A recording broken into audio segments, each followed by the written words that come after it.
Alright everyone, we start off today talking about Kamala Harris's repeated bizarre behavior and what it's truly evidence of, which is psychopathy. I'm not using the figurative sense. Normally when you say like a politician is psycho or something, you're focusing on like one aspect of their behavior, but it's like a one-off, you know, they say or do, like when Howard Dean did his famous Scream speech there, thus knocking himself out of the contention for the Dem nominee at the same time.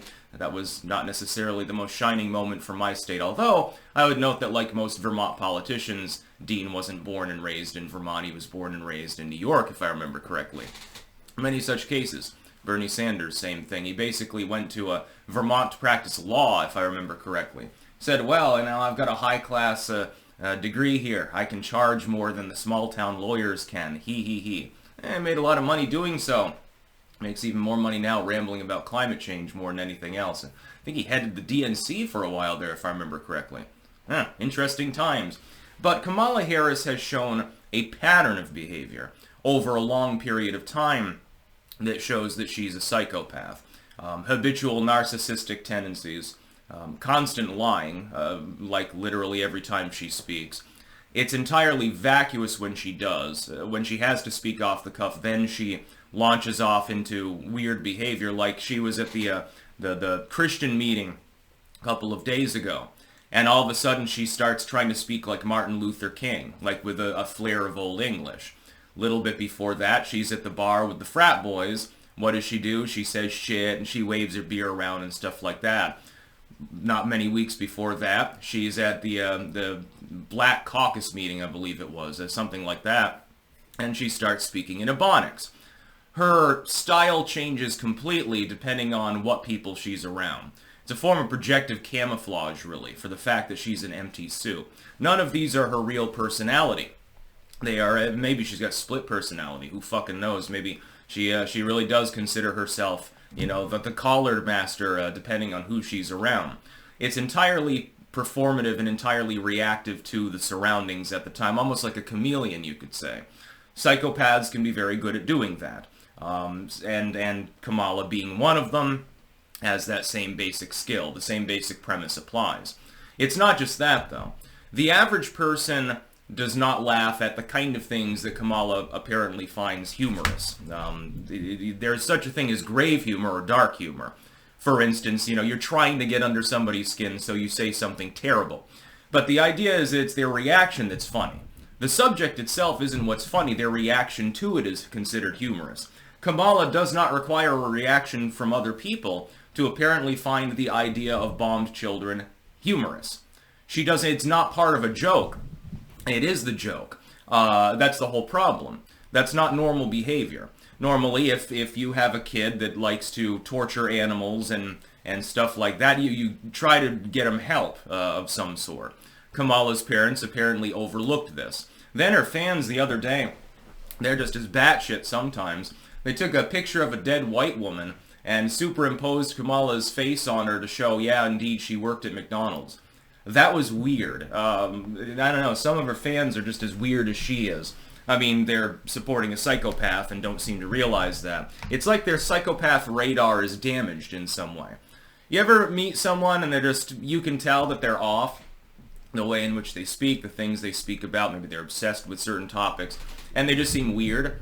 Like, you're like, I wouldn't want to meet you in a dark alley, sort of weird. Kamala is like that. If Kamala weren't in politics and wearing a $10,000 suit, she'd be that creepazoid.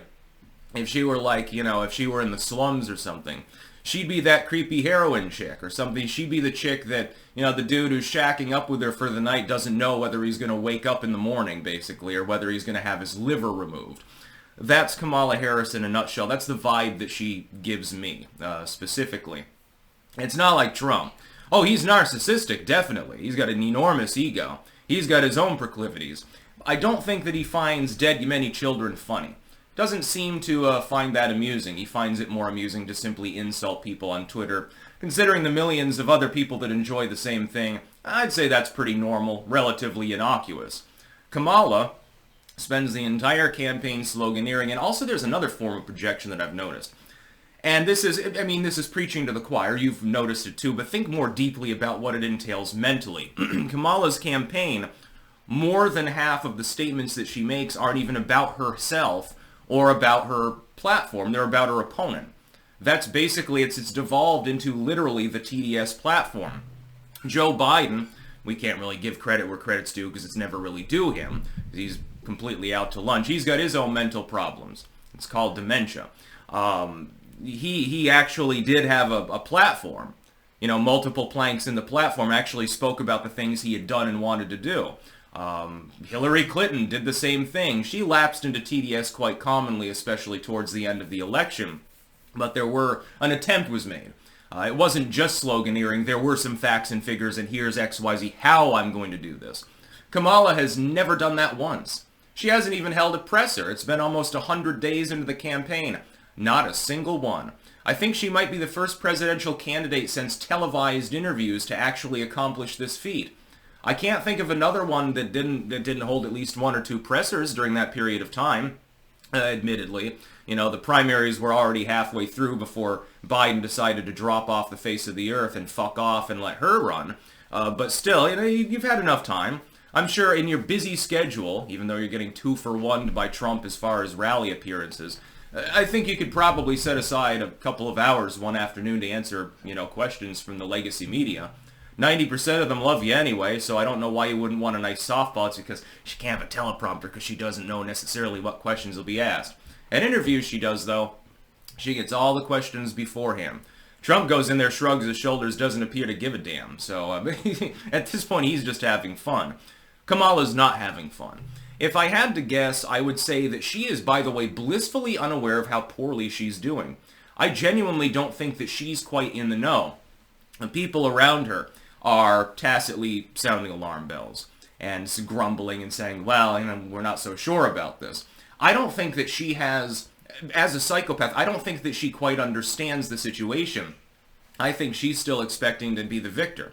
And so she's sort of nonchalant about it and, you know, pacing herself more slowly, while then claiming that Donald Trump is exhausted. I'd be exhausted if I had to make that many appearances. It's like more than one a day, actually, over the course of the last few months. He's gone to, what, 60 different rallies? And then he just sold out Madison Square with 75,000 people in overflow or some insane number like that. Kamala couldn't get that many people, and New York is a far blue enclave. Madison Square would have been half empty. And probably much more low energy, by the way. You wouldn't have had the John Cena song as RFK Jr. waltzes up on stage and Hulk Hogan ripping his shirt off and stuff like that. You wouldn't get that at a Democratic rally. No, instead you get the same slogans. I think that Kamala, though, is a legit, actual psychopath. That is, if she hadn't found success and an outlet for her persistent narcissism in the form of political power, she'd probably be a goddamn serial killer. She'd be like Eileen Wuornos or something like that. I have a feeling that something is desperately wrong up in her noggin. And it's not in a figurative sense, it's in a literal one. That's about all. Peace out.